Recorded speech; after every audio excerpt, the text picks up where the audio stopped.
bisa untuk diulang lagi ini ya, apa kuliahnya, ya tidak terlewat. Oke Mega, coba kalau sudah paham, ada berapa jalur tadi untuk pembentukan biosintesis isoprin? Ada dua jalur, Ibu. Yang pertama, jalur intermediat asam mevalonat. Yang kedua, Mm-mm. jalur desilulose. Itu yang membedakan apanya? Tempat terjadinya, Ibu. Untuk Cepat jalur terjadi. Mm-mm. jalur asam mevalonat itu di sitosol, kemudian untuk jalur desilulos itu di kloroplas. Oke. Anda mencatat atau men-screenshot atau apa? Mencatat, Ibu. Nah, bagus ya. Jadi harapan Ibu memang Anda tidak lost juga ya untuk walaupun kuliah kita online tetap mendapatkan manfaat dari kuliah online. Oke, terima kasih.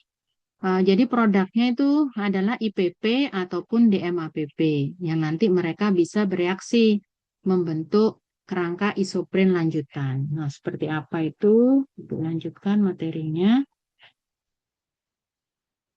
Nah, tertulis di sini bahwasanya ada klasifikasi terpenoid. Jadi terpen sendiri tadi Anda tahu kerangkanya itu ya seperti ini. Dari senyawa 2 metil 1,3 butadiena. Tapi ini bisa bergabung dengan isoprin yang lainnya. Kalau isoprinanya satu, biasanya dia disebut isoprin aja atau kelompoknya disebut dengan hemiterpen.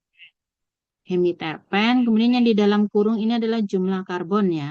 Jadi ini 5 menunjukkan karbonnya karbon 5.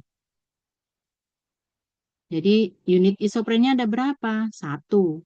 Jadi satu isoprena itu 5 karbon. Nah, kalau yang isoprena cuma satu disebut hemiterpen.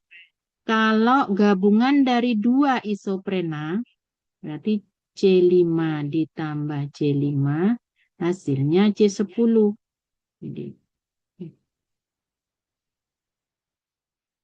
Jadi ini C10. C-nya 10. Disebut apa? Monoterpen. Kalau terjadi 3 penggabungan, jadi udah ada C10 tambah C5 lagi. Jadi sudah ada C10 ini ditambahkan isoprin lagi, nanti jadi C15. Nah ini C15. Namanya sesquiterpen. Jadi nama kelas terpenoidnya, klasifikasinya itu adalah sesquiterpen. Kemudian kalau ada 4, berarti 4 kali 5, C20. Nah, itu disebut dengan diterpen. Kemudian 5, berarti C-nya ada 25, sester. Ada 6, C-nya berarti 6 kali 5, 30. Namanya triterpen. C-nya 8, berarti 8 kali 5, C40. Namanya tetraterpen. Bu, ini Bu. Oh, nggak ada yang 7, Bu. Iya, tidak ada yang 7. Langsung dari C6 ke C8. Kenapa nanti kita lihat biosintesisnya. Itu tidak ada yang menyebabkan menjadi 7 kerangka isoprin, tapi langsung ke 8 isoprin. Kemudian di atas itu disebut dengan poliisoprin atau polimer terpenoid.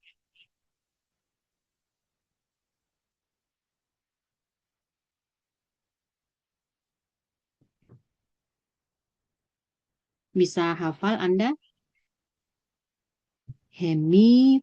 Hemiterpen itu adalah kerangka isoprennya. Jadi C5, kemudian monoterpen itu penggabungan dua kerangka isoprin, jadi C10 itu mono, C15 itu sesqui, kemudian C20 itu diterpen, C25 sester, kemudian C30 itu triterpen, C40 tetraterpen. Sebenarnya yang gampang diingat itu yang puluhan ya. Jadi C10 mono, satu kan mono. Kalau 20 di, kalau 30 tri, 40 tetra. Nah, yang ini yang perlu Anda sedikit eh, perlu effort untuk menghafalkan. Yang ini sesqui, yang ini sester. Ya, sesqui itu 15, sester itu 25. Seperti apa contohnya? Kita lihat selanjutnya. Nah, di sini ada.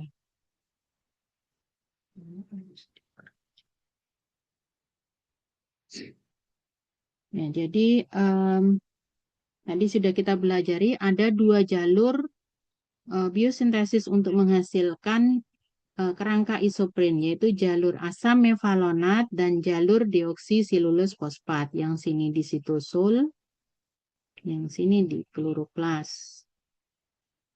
Dua-duanya menghasilkan IPP. IPP bisa mengalami isomerisasi menjadi DMAPP. Saat IPP bereaksi dengan DMAPP, nukleofil menyerang elektrofil, dia C-nya jadi C10. Ini kan C5, ini C5, jadinya C10. Gambarnya nggak terang ya? C10. Namanya tadi monoterpen. Kemudian ketambahan lagi IPP. Jadi yang ditambahkan adalah nukleofilnya. Sama dengan saat reaksi pembentukan poliketida yang ditambahkan antara unit asetat dan unit malonat setelah menjadi unit asetoasetal itu dia menjadi ya, ditambah lagi dengan sumber nukleofilnya. Sumber nukleofilnya apa? Malonatnya yang ditambah, bukan asetil CoA-nya. Nah, ini juga sama, yang ditambah adalah nukleofilnya. Nukleofil nanti akan menyerang C10 ini, di mana ada piroposfatnya di situ juga. Jadi, tailnya nanti akan diserang. Karena IPP ini C5, C5 ditambah C10 jadinya C15. C15 disebut sesquiterpen. Kemudian C15 ditambah lagi dengan nukleofil IPP, ditambah 5, karbon 5. 15 tambah 5 jadi C20. C20 diterpen. C20 ditambah IPP lagi, jadi C25, sester terpen. Nah, selanjutnya tidak ada penambahan C25 ditambah IPP. Jadi ini sudah berdasarkan hasil penelitian ya. Jadi jalur biosintesis itu dirumuskan setelah peneliti melakukan penelitian dengan memasukkan senyawa-senyawa yang sudah dikasih marker atau isotop, jadi ditandai. Nah, itu ternyata bukan berasal dari C30, selanjutnya itu 25 tambah 5 itu tidak dihasilkan dari C25 ditambah IPP. Jadi itu tidak terjadi seperti itu. Melainkan C30 itu terbentuk dari 2 kali C15. Jadi ini dihasilkan dari C15 yang bereaksi dengan C15. Itu membentuk C30. C30 triterpen.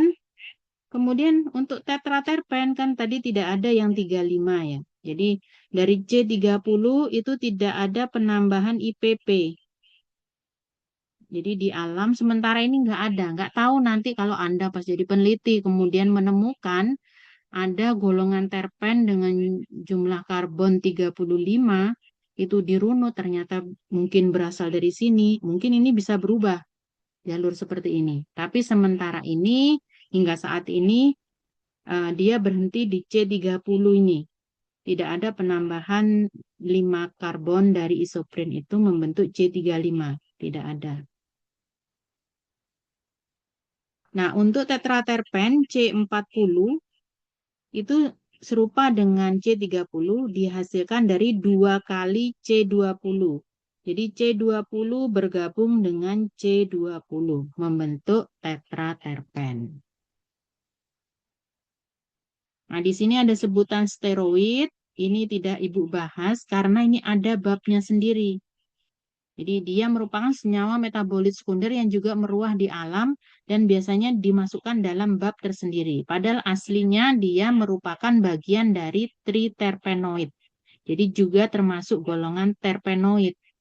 Namun dia mampu ditaruh menjadi kelas tersendiri, bukan gabungan dari terpenoid. Jadi steroid ada sendiri karena kekhasan dari senyawa tersebut.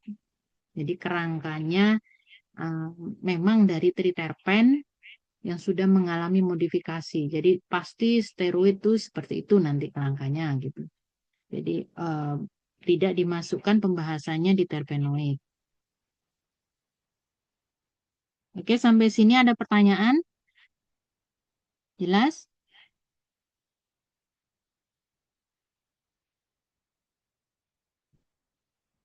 Andin? Jelas. Andin Nathanaela? Jelas, Ibu. Jelas. Coba kalau jelas, bagaimana pembentukan kelas monoterpen?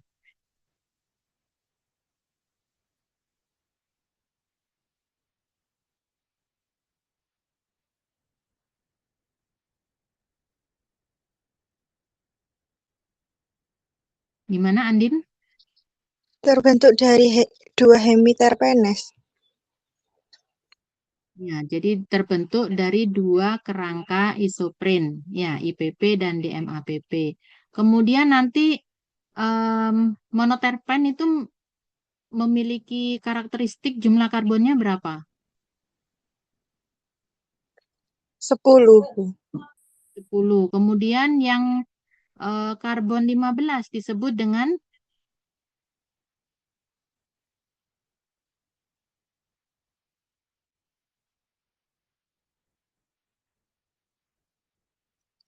Sesquiterpenes.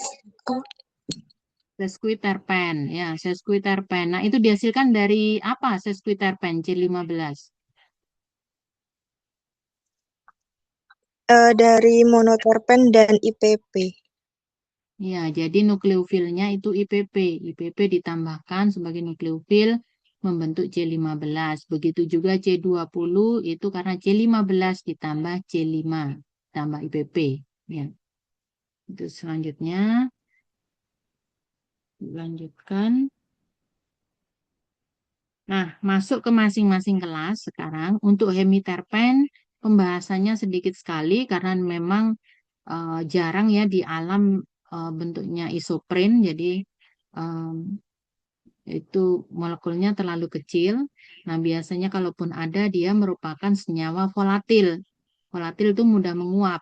Makanya dia umum terdapat di tanaman sebagai senyawa atsiri atau senyawa volatil, senyawa yang mudah menguap, senyawa atsiri itu. Jadi bentuknya bisa berasal dari IPP ataupun DMAPP. Yang jelas kerangkanya adalah 2-metil 1,3-butadiena tadi. Nah, kemudian untuk monoterpen. Tadi monoterpen C10. Monoterpen C10. Berasal dari 2 unit isopren yang bergabung. Caranya gimana? Ada DMAPP yang di sini eh, elektronnya diambil oleh oksigen di sini yang elektronegatif ya, pirofosfatnya. Jadi lepas di sini ester fosfatnya sehingga meninggalkan bentuk karbokation. Bentuknya seperti ini karena tadi sudah disebutkan dia mengalami resonansi dari bentuk yang positif tadi di sini di ujung. Kemudian dia bisa berpindah. Jadi delokalisasi elektron sehingga membentuk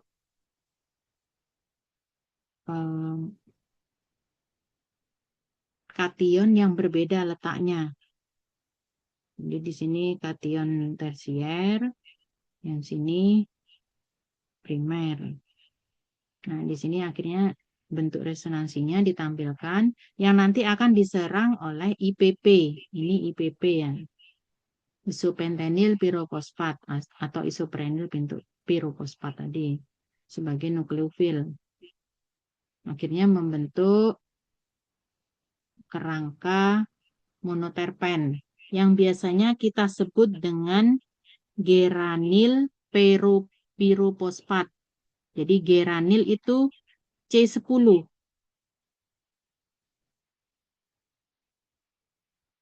C10 itu geranil. Sama PP-nya berasal dari ini. Pirofosfat. 10 tak Bu? 1. Nih. 1,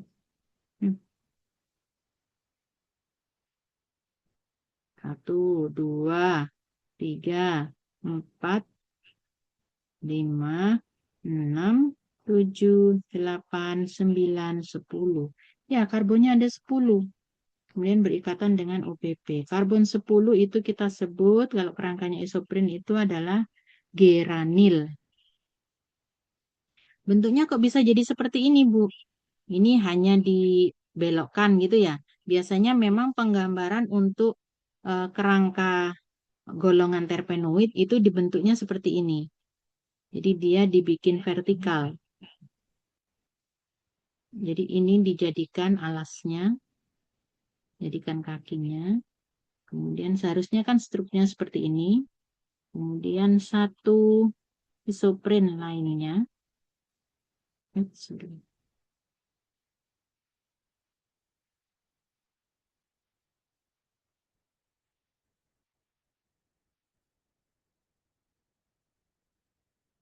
Jadi jika kita tandai, ada berapa kerangka isoprin di sini? 1, yang ini. Kok bisa gitu, Bu? Ya kan Anda sudah tahu bentuknya kerangka isoprinnya seperti ini. Nah, jadi tinggal ditandai aja 1, ini 1, 2, 3, 4, 5 karbon. Yang bentuknya itu ada metilnya gitu ya. Kemudian butadienaid tadi. Dan ini juga sama 1, 2, 3, 4, 5. Nah, jadi di sini kelihatan kerangka isoprin 1, kerangka isoprin 2. Ini namanya geranil pirofosfat. Paham? Faro, paham? Paham Ibu. Ya, wis mulai ngantuk taiki kuliah sore. Enggak ya. Ibu juga mulai jam 7 kuliah, ada 4 kelas. Nah, berikut contoh tipe monoterpen yang ada di alam. Jadi dia ada yang bentuknya asiklik atau rantai terbuka, seperti yang gambar tadi dibentuk rantai terbuka, seperti ini ya, geranil pirofosfat ini. Atau dia yang mengalami siklisasi juga. Nanti ada contohnya di slide berikutnya. Ini yang di sini contohnya masih asiklik. Dari bentuk asiklik satu gini aja, geranil seperti ini aja, itu dia bisa mengalami bentuk-bentuk lain, isomerisasi, membentuk bentuk yang berbeda. Karena apa? Ini kan bisa terdelokalisasi. Nah, itu bisa akhirnya menyebabkan OPP ini nanti kan lepas, OPP min, kemudian letak positifnya akan di sini kan. Nah, ini akan mengalami resonansi, pindah ke sini, akhirnya muatan positifnya pindah di sini. Nah, kalau di sini ada muatan positif, OPP masih ada di luar, dia kan bisa menyerang di sini. Akhirnya bentuknya bisa berbeda lagi, seperti ini. Dia sama-sama C10, tapi bukan geranil lagi. Kalau geranil bentuknya yang seperti ini. Yang sebelahnya sama C10, tapi bentuknya berbeda. Berbedanya di mana ya? Di sininya aja. OPP-nya dipegang oleh karbon yang di tengah, bukan di ekor. Bukan di ekor. Nah, itu kita sebut dengan linalil. Namanya udah beda lagi, linalil. Kalau tadi geranil. Kemudian nanti ini bisa lepas lagi. Kemudian nanti bisa berubah konformasinya. Jadi tidak bentuknya. Kalau ini berarti dia kan ke atas beloknya. Nah, ini bisa ke bawah. Membentuk struktur yang seperti ini. Dia jadi bentuknya kalau yang gugus besarnya pada sisi yang sejajar, ini kan ada ikatan rangkap ya, yang besar, rangkap. Jadi posisinya ini cis atau Z biasanya ya disebut Z ya, karena dia berdasarkan gugus bukan hidrogen ya. Kalau Z dia disebut dengan neril. Kalau ini kan berseberangan. Ini ikatan rangkapnya. Kemudian di sini sisi gugus yang besar berseberangan. Ini posisinya trans atau E, ya, E atau trans. Di sini cis atau Z. Semoga masih ingat Anda. Ya, jadi ada ikatan rangkap dua di situ yang membedakan itu. Yang satunya namanya geranil, satunya namanya neril. Sama-sama C10. Kalau pirofospatnya ada di tengah, namanya linalil. Nah, hal ini yang menyebabkan adanya keragaman dari golongan monoterpen sendiri. Belum habis di struktur ini aja, jadi terjadinya resonansi ini, itu juga masih ada reaksi-reaksi lanjutan. Jadi misalkan ada pembentukan alkohol nantinya, ada karbon yang kemudian membentuk karbonil berupa keton, aldehid, asam, ataupun ketambahan gugus fenol nanti. Nah, itulah yang menyebabkan monoterpen akhirnya beragam. Strukturnya nggak monoton, geranil aja. Contohnya seperti apa? Nah, selanjutnya itu ada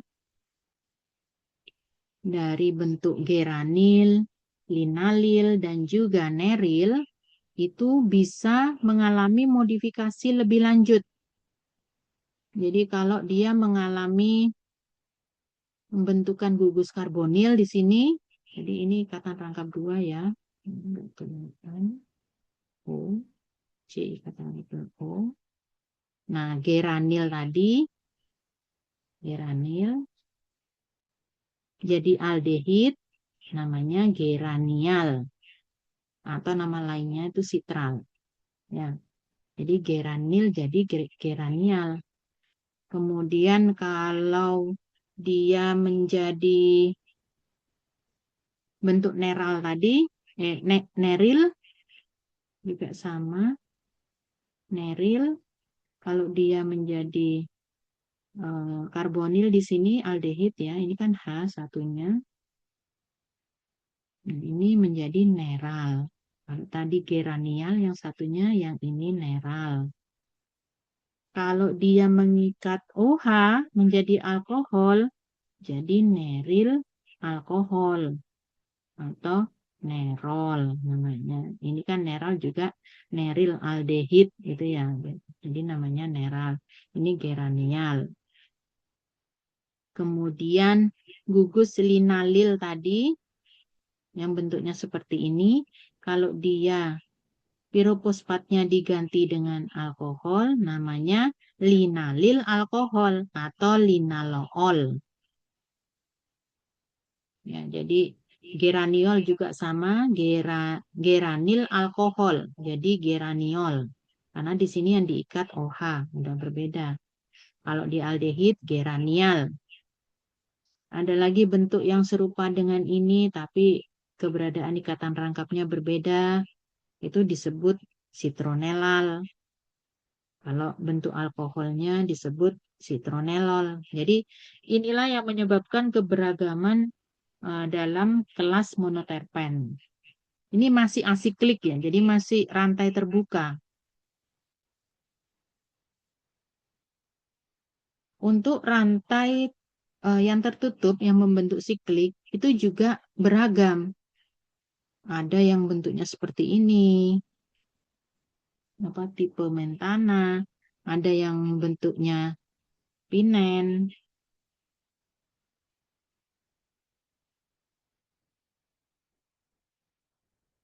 kemudian kampen. Jadi ini sudah ada polanya bentuknya. Ini sebenarnya juga sama aja kalau dibikin ini terdiri dari berapa kerangka isoprin, Anda bisa lingkari setiap 5 karbon dengan pola kerangka isoprinnya. Anda akan temukan seperti ini. Nah, nanti di sini Anda bisa menghubungkan bahwasanya karbon ini berinteraksi dengan karbon ekor berinteraksi dengan karbon kepala di isoprin yang kedua. Jadi isoprin kedua ini nanti menyerang ekor di sini. Nah, selanjutnya ekor di sini ternyata dia bisa berinteraksi dengan karbon yang di tengah dari isoprena satunya sehingga membentuk siklik, rantainya bisa tertutup. Kalau yang tadi geranial, neril itu kan terbuka karena tidak ada hubungan antara ini dan yang sini. Begitu juga yang lainnya, ini mengalami banyak variasi untuk siklisasi. Jadi yang ini monosiklik, sikliknya cuma satu, ini sikliknya ada dua. Ini membentuk siklik, kemudian di dalamnya juga ada siklik lagi. Jadi bentuknya ini adalah bisiklik. Ini juga sama, satu siklik, ini satu siklik juga. Jadi ada dua siklik. Jadi beragam untuk monoterpen, bentuknya ada siklik, asiklik, kemudian modifikasi gugus fungsinya, bisa alkohol, menjadi aldehid. Nah, reaksi siklisasi mungkin terjadi. Tidak ada yang berasal dari GPP, stereokimia ikatan rangkap E. Nah, kalau E ini berarti dia yang posisinya trans, itu biasanya kurang disukai. Karena dia kurang stabil, tidak baik untuk pembentukan cincin. Jadi yang disukai adalah saat dia posisinya cis, kemudian mengalami siklisasi itu lebih mudah. Atau Z. Bye-bye.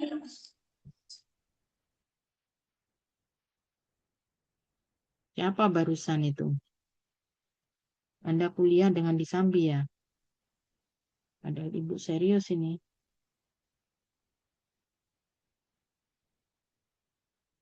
Oke, sampai sini ada pertanyaan?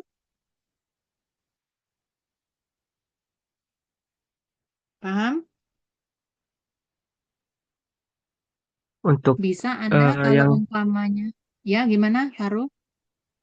masih bingung yang barusan Ibu yang recycle Bu.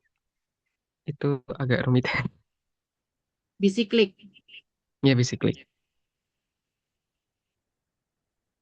Ya, jadi yang bisiklik itu memang tidak kita pelajari ya biosintesisnya, tapi dia bisa berasal dari bentuk geranil ataupun linalil dan neril yang dia mengalami berbagai variasi eh, reaksi. Jadi kita cara membentuk siklik juga itu bisa berbeda-beda. Jadi ikatan mana yang akan kita gabungkan di situ bisa beragam. Itu di dalam tubuh tanaman itu juga sangat kompleks. Jadi ada enzimnya juga yang membantu untuk siklisasi, biasanya disebut dengan siklase. Nah, itu dia sangat berperan. Akhirnya banyak sekali reaksi yang bisa terbentuk. Nah, itu tidak kita pelajari untuk proses siklisasinya. Nah, jadi di pengantar kimia bahan alam ini Anda diharapkan mengenal kelompok metabolit sekunder. Jadi Anda bisa mengidentifikasi jenis metabolit sekunder apa ini. Kemudian dia kalau misalkan terpenoid itu dari kelas apa saja. Kemudian jalur biosintesis yang digunakan untuk menghasilkan monoterpen, diterpen, ataupun tetraterpen, itu Anda paham.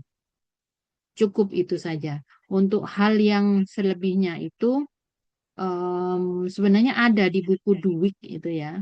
Dewik itu yang ada di buku apa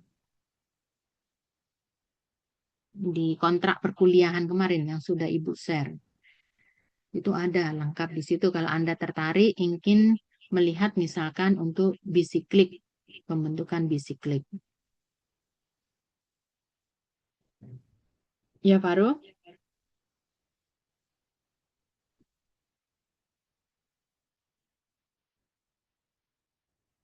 Selanjutnya, di sini disebutkan bahwasanya monoterpen itu kan meruah di alam sebagai senyawa atsiri gitu juga ya, senyawa volatil.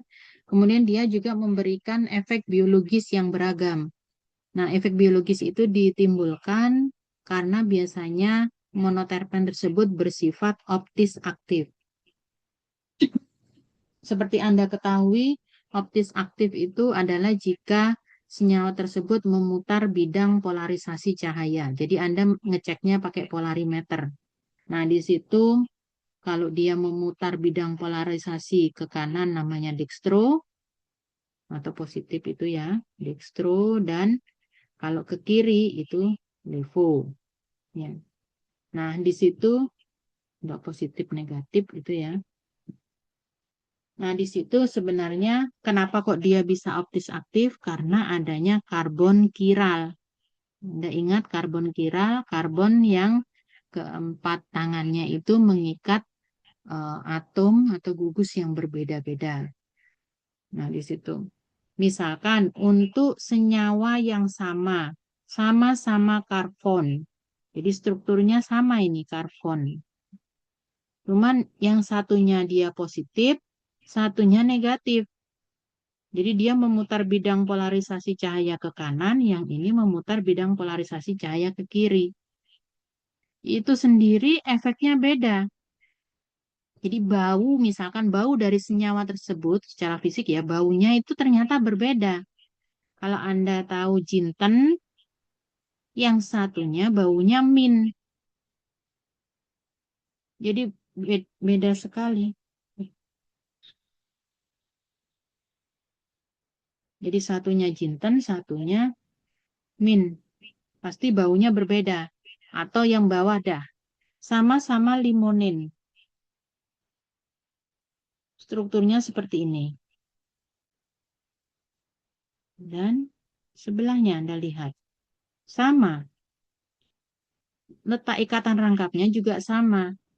Cuman yang satu, jadi dia kan berupa enantiomer itu, dia memutar bidang polarisasi ke kanan, yang satunya ke kiri, positif dan negatif. Nah, ini kalau kita diminta mengecek, senyawa limonen ini, dia termasuk kelas terpenoid apa? Nah, Anda cek dengan cara menggambar karbon 5 tersebut yang bentuknya seperti ini, 2-metil 1,3 butadiena. Nah, setelah Anda gambar, oh ada 2 kerangka isoprin. Berarti ini berasal dari golongan monoterpen. Nah, untuk limonel yang positif ini dia dihasilkan dari bau jeruk. Jadi kulit jeruk itu baunya limonen yang positif. Kemudian Anda tahu lemon, jadi jeruk lemon itu kan baunya berbeda dengan bau jeruk sebenarnya. Nah, itu dia limonen yang negatif. Jadi, ini yang menyebabkan akhirnya karakteristik dari optis aktif ini bisa menyebabkan respon biologis atau aktivitas biologis tersebut bisa berbeda-beda. Baik itu saat digunakan sebagai aromaterapi, mana yang kita sukai, bau jeruk atau bau lemon, misalkan bau mint atau baunya jintan. Nah, itu karena karakteristik dari ini optis aktifnya. Sedangkan strukturnya sebenarnya sama-sama karbon atau sama-sama limonen. Jadi ini khas ya di tanaman. Jadi bisa berbeda, yang satunya bisa positif, bisa negatif. Yang akhirnya menimbulkan selain fisik tersebut, dia bisa menimbulkan respon biologis yang berbeda. Jadi aktivitas biologisnya bisa berbeda. Satunya bisa antibakteri, satunya misalkan anti jamur atau anti kanker gitu. Yang satunya ternyata tidak, misalkan tidak aktif.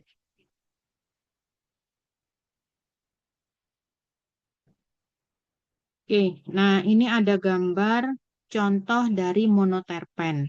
Anda bisa nentukan ini kok dari monoterpen itu memastikan benarkah ini dari golongan monoterpen. Jadi nanti mungkin kalau ada pertanyaan saat ujian ataupun tugas, tentukan senyawa mirsen, senyawa mentol itu termasuk kelas terpenoid apa. Nah, itu Anda tentukan dengan cara menggambar juga. Jadi sama dengan saat Anda belajar poliketida, itu dia disusun dari berapa unit asetat dan malonat. Ini juga sama. Anda tentukan di gambar ini setiap kerangka isoprennya. Anda lingkari seperti ini. Kemudian Anda tentukan ada berapa? 1, 2. Karena ada 2 kerangka isopren, maka dia disebut sebagai monoterpen. Karena 2 kali 5 sama dengan C10. Nah, yang bawah juga sama aja. Misalkan mentol. Angkanya seperti ini. Juga ada 2 ternyata. Meskipun dia siklik. Yang ini bagaimana?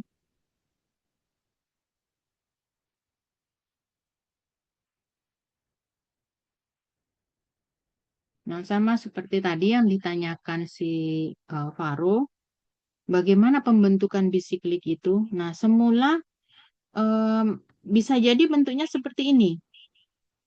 Tapi kemudian karbon di sini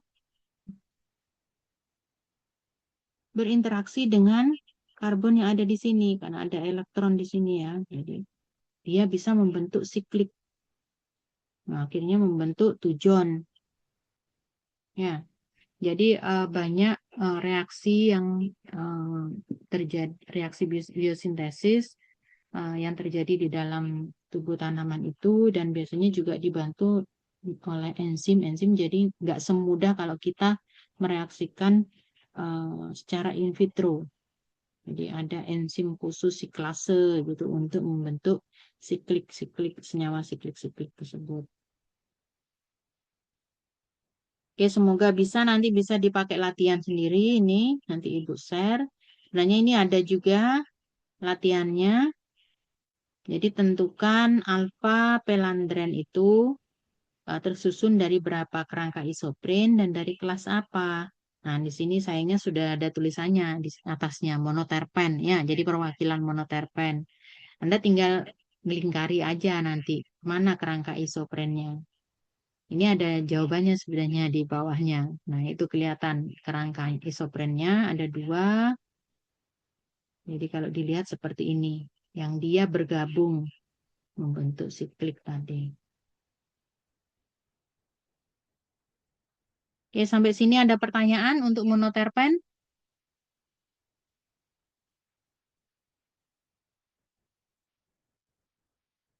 Belum ada, Ibu. Belum ada. Ibu lanjutkan kalau belum ada. Kalau tadi adalah C10. C10 tadi adalah geranil. Anda perlu ingat bahwasanya C10 itu geranil.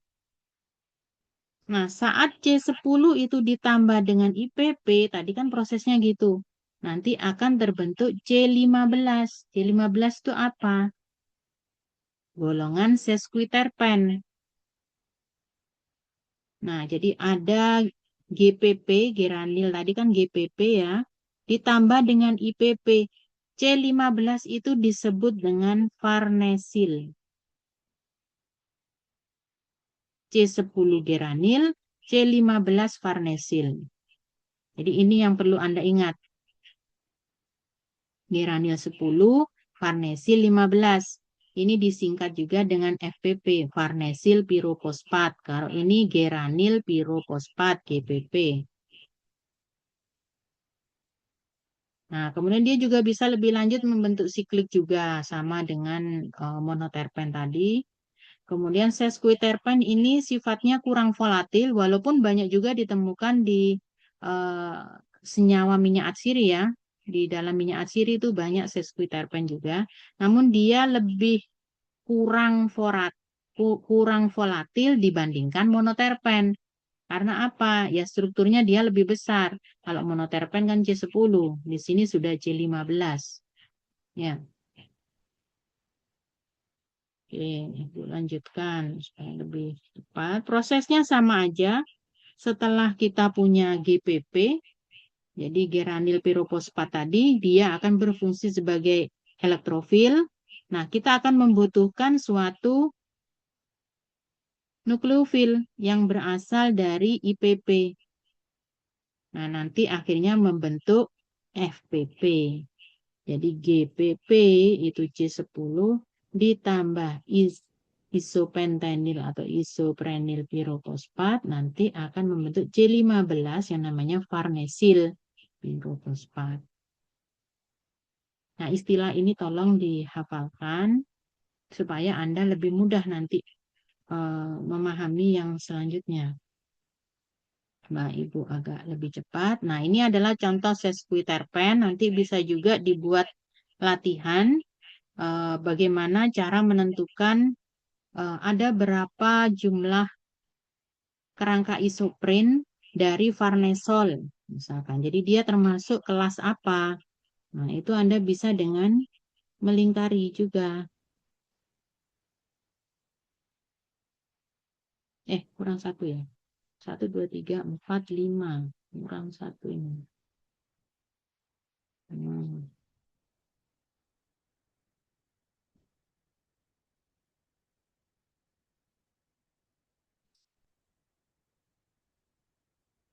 Nah, di sini bentuknya juga bisa beragam, mengalami siklisasi menjadi bisiklik ataupun monosiklik yang dia sangat besar. Nah, tapi semua ini nanti bisa Anda tentukan, contohnya kenapa dia dikelompokkan menjadi sesquiterpen.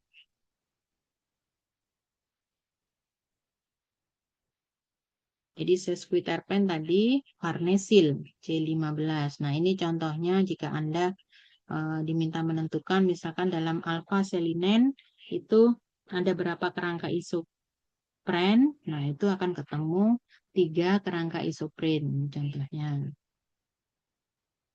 Dia mengalami siklisasi, dia membentuk bisiklik. Kerangka yang semula seperti ini, kerangka isoprennya. Selanjutnya, yaitu diterpen. Diterpen, Anda tahu di itu 2, berarti dia mengandung karbon 20. Karena dia tersusun dari 4 unit isopren. Berasal dari apa? C20 itu dia dari hasil kondensasi. Kalau tadi GPP, geranil pirofosfat itu kan C10, ditambah IPP itu jadi FPP, C15. FPP ditambah IPP lagi, nanti dia jadi C20. Namanya C20 ini apa? C20 itu kan 2 kali C10 sebenarnya. Jadi 2 kali geranil. Anda sebutnya 2 kali. Geranil, geranil pirofosfat. Jadi C10 totalnya C20. Walaupun dia tidak berasal dari penambahan GPP dan GPP ya. Tapi dari FPP yang ditambah dengan IPP. Gampang sebenarnya menghafalkannya. Pokoknya Anda ingat C10 itu geranil, C15 itu farnesil. Untuk kedepannya itu lebih mudah. C20 geranil pirofosfat. Nah, ini strukturnya saya gambarkan di sini kelihatan lebih besar karena dia di terpen ini berikatan dengan klorofil. Jadi hem yang mengikat kofaktor Mg.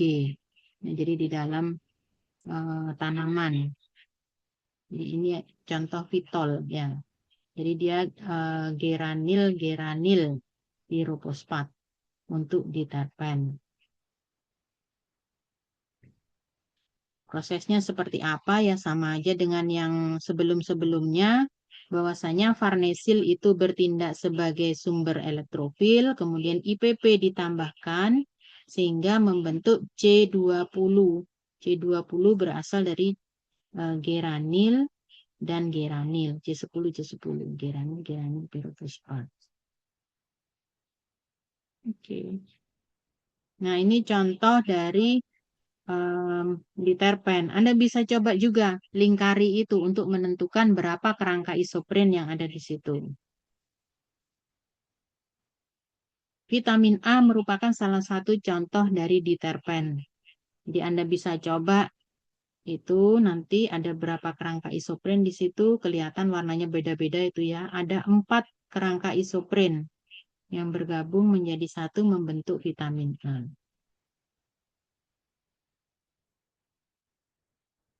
Oke, selanjutnya sester terpen. Sester terpen itu C25. C25 berasal dari C20 tadi yang ditambah dengan IPP. Jadi Ibu tulis ulang lagi. GPP ditambah IPP jadi FPP. FPP tambah IPP jadi C20. C20 berarti geranil pirofosfat.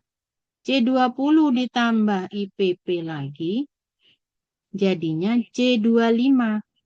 C25 ini berasal dari apa? 10 ditambah 15 juga. Kalau penamaan gitu ya supaya mudah. Jadi geranil C10-nya, C15-nya farnesil. Jadi geranil farnesil pirofosfat.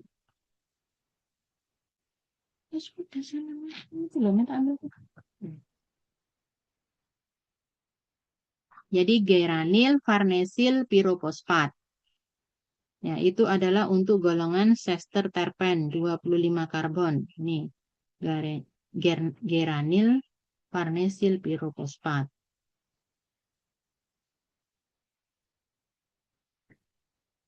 Untuk C30 dia terdiri dari 6 unit isopren ya. Dia merupakan penggabungan dari 2 molekul FPP. Tadi GPP ditambah IPP jadi FPP.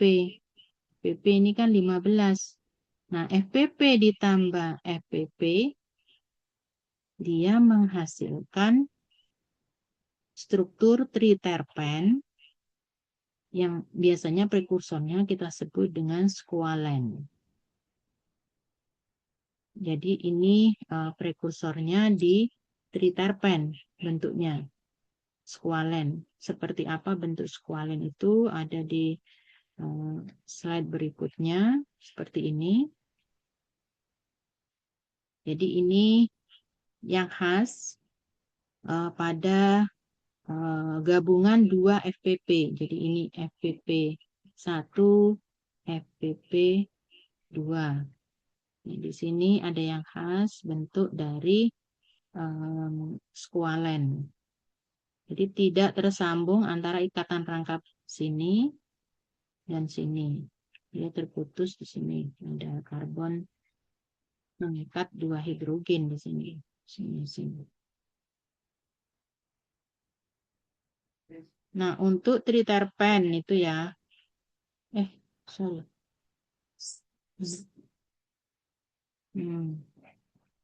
Nah, skualen ini nanti di dalam tubuh tergantung tubuh tanaman ataupun hewan itu bisa dibentuk turunan yang berbeda-beda. Kalau di tanaman biasanya dia berupa struktur sikloartenol. Jadi dia mengalami siklisasi lebih lanjut membentuk sikloartenol. Tapi kalau di dalam tubuh hewan ataupun jamur itu dia membentuk lanosterol. Dua-duanya termasuk golongan triterpen. Nah, di dalam triterpen itu ada juga golongan steroid yang nanti akan kita bahas tersendiri jenis metabolit sekundernya. Nah, ada juga sebutan saponin. Saponin merupakan triterpen yang mengikat gula. Jadi ada struktur gula di sini dan juga triterpen. Ini gulanya atau glikosidanya. Nah, di sini ada triterpennya yang biasanya kita sebut juga dengan aglikon kalau dia tidak terikat dengan glikosidanya. Nah, ini biasanya golongan terpenoid. Nah, kekhasan dari saponin ini adalah dia bisa menghasilkan busa. Jadi dia berbuih kalau di dalam larutan berair. Karena saponin ini memiliki sifat seperti surfaktan. Jadi seperti sabun, dia membentuk busa gitu. Itu karena keberadaan glikosidanya. Itu kekhasan dari saponin. Nanti kalau Anda ingin menentukan jenis metabolit sekunder secara kualitatif, misalkan untuk saponin, itu Anda akan mengecek keberadaan ini, busa, pembentukan busa. Ada terbentuk busa enggak? Kalau dia berbuih, seperti sabun gitu, dalam waktu tertentu, dia kemungkinan di dalam ekstrak Anda itu ada saponinnya. Nah, saponin ini beragam manfaatnya. Salah satunya sebenarnya dia bisa menyebabkan hemolisis, yaitu pelepasan sel darah merah. Biasanya zaman dulu digunakan sebagai racun pada mata anak panah. Jadi kalau pemburu itu menggunakan panah, mata anak panahnya itu dioles dengan golongan saponin ini. Nanti dia akan tertancap di tubuh hewan itu masuk langsung ke pembuluh darah. Nah, akan mengenai sel darah merah menyebabkan terjadinya hemolisis. Makanya tidak selang berapa lama hewan itu akan tumbang. Nah, tapi apakah itu akhirnya berbahaya kalau kita makan senyawa bahan alam yang mengandung saponin itu? Nyata tidak. Misalkan yang dikandung oleh kacang-kacangan, kedelai, bayam, itu ada juga saponinnya. Nah, di situ mengapa tidak berbahaya kalau kita konsumsi secara oral lewat mulut? Karena saat melewati mulut itu ada enzim amilase, enzim jenis-jenis enzim hidrolitik gitu ya, yang akhirnya akan menyebabkan gula dan triterpennya ini akan putus. Jadi saponinnya akan terpecah, membentuk glikosidanya dan aglikon sendiri. Nah, ini akhirnya tidak berbahaya bagi tubuh kita. Nah, ini biasanya juga banyak terdapat di ginseng atau licorice gitu ya. Oke, waktunya tinggal sedikit lagi, semoga menutupi. Ini triterpen, nanti Anda bisa coba juga untuk menentukan kerangka isoprennya. Semakin banyak latihan, nanti semakin mahir, ujian makin mudah Anda. Nah, satu lagi yaitu tetraterpen. Tetraterpen itu C40. C40 diturunkan dari 2 molekul C20 ditambah C20. Jadi GG PP ditambah GG PP. Geranil pirofosfat, geranil pirofosfat. Nah, nanti dia akan serupa dengan pembentukan triterpen sebenarnya, tapi dia tidak membentuk skualen, tapi di tengahnya dia khas ada pembentukan triena. Jadi triena ini yang menyebabkan perpanjangan konjugasi pada senyawa tetraterpen. Coba kita lihat di sini biosintesisnya, di situ ada yang khas bahwasanya hidrogen-hidrogen yang semula di skualen itu tetap dipegang oleh karbon, itu bisa mengalami dihidrogenasi gitu ya, sehingga di sini terbentuk triena. Jadi ada 3 alkena yang terkonjugasi. Nah, dalam proses yang banyak sekali dilewati, salah satunya dia bisa membentuk misalkan likopen. Anda tahu likopen banyak terdapat di tomat. Ya, jadi warna merah tomat itu karena keberadaan likopen.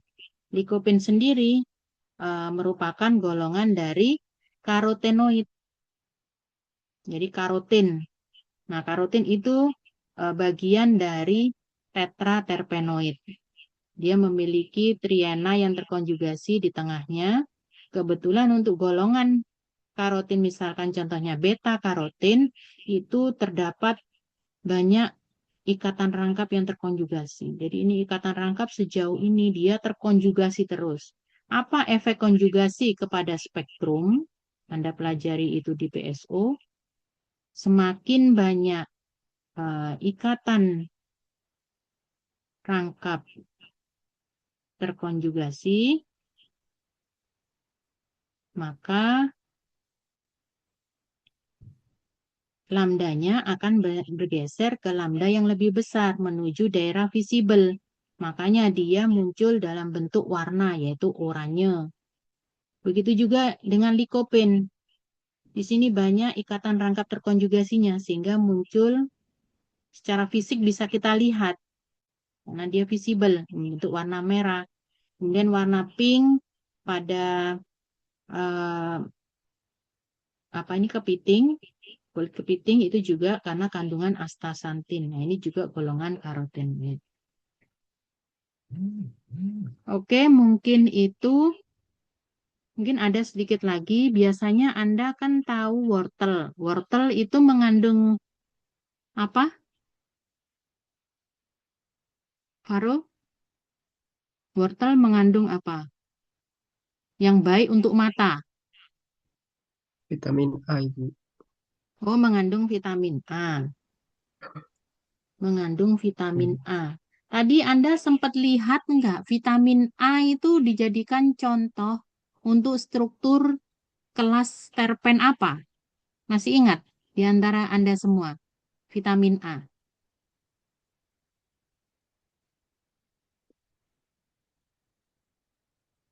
Ada yang ingat? Ada tadi contoh vitamin A. Dia berasal dari diterpen. Nah ini. Ini vitamin A.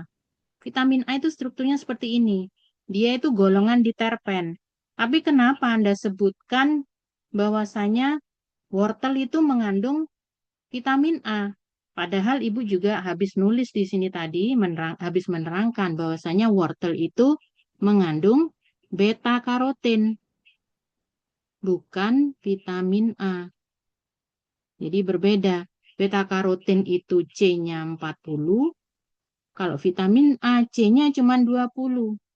Nah, itu ternyata sebenarnya ada hubungan.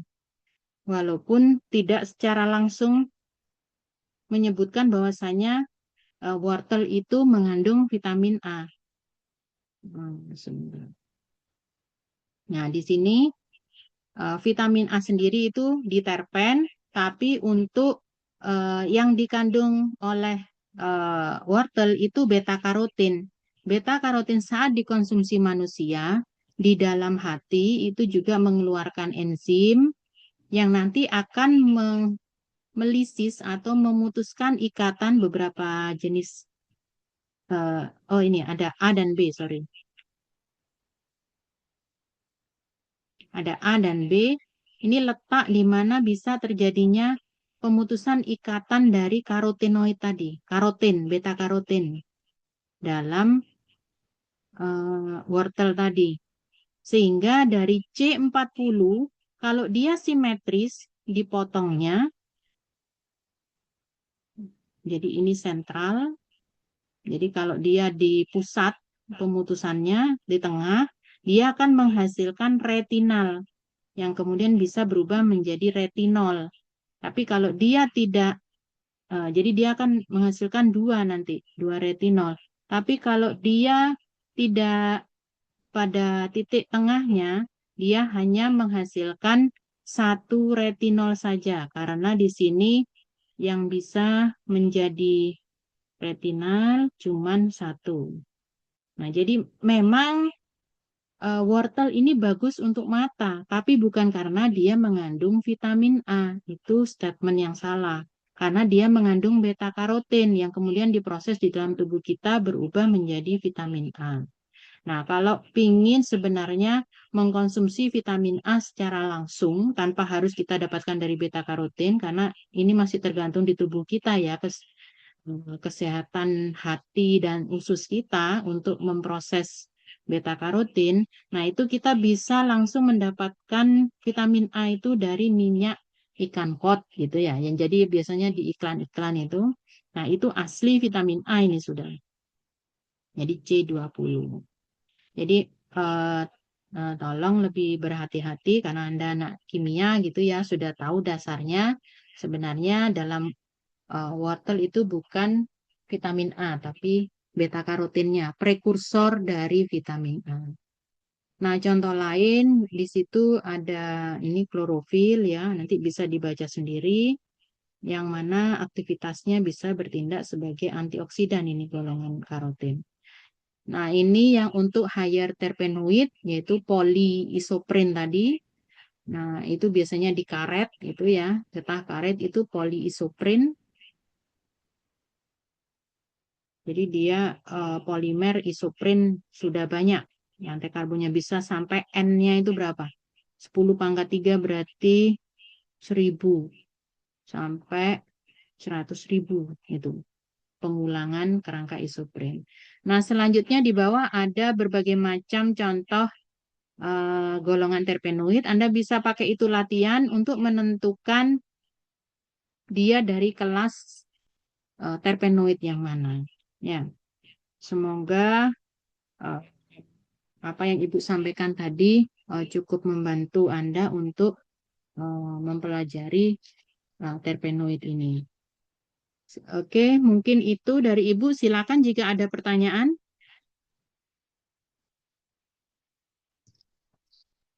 Izin bertanya, Ibu. Tadi Ya, ada silakan. yang terpen itu kan yang dari homo sampai di seingat saya sampai tri itu ikatannya dari head to tail, Ibu ya. Terus kalau yang di 40 itu tail to tail. Apa bagaimana? Untuk yang tetraterpen. Iya, yang tetra. Yang Itu tetraterpen berarti GGPP sama GGPP ya. ya.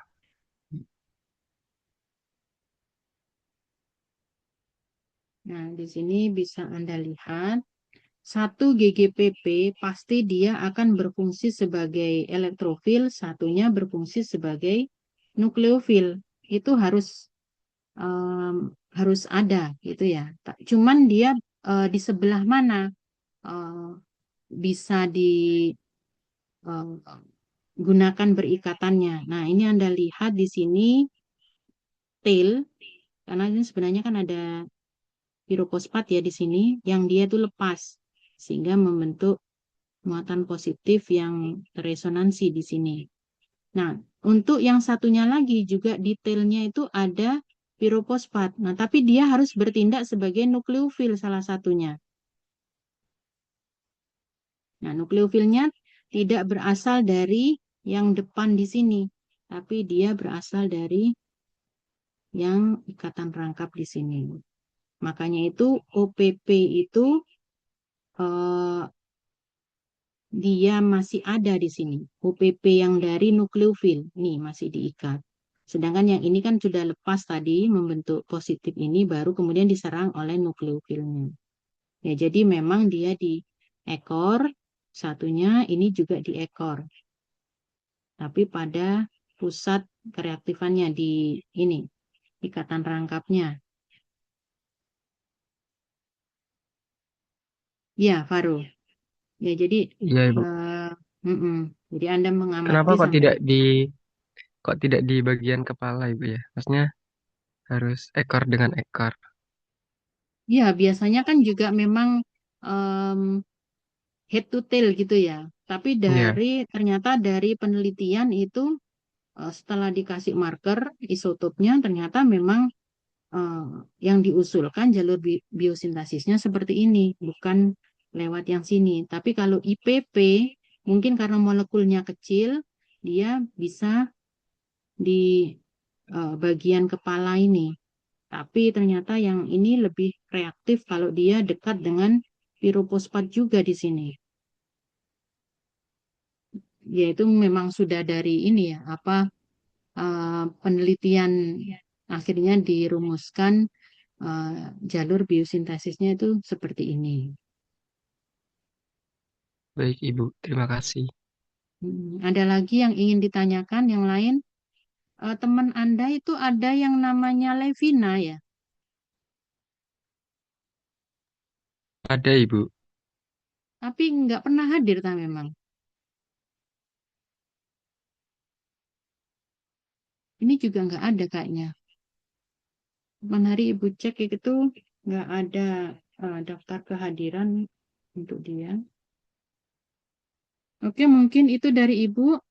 Kalau nggak ada pertanyaan, Ibu akhiri.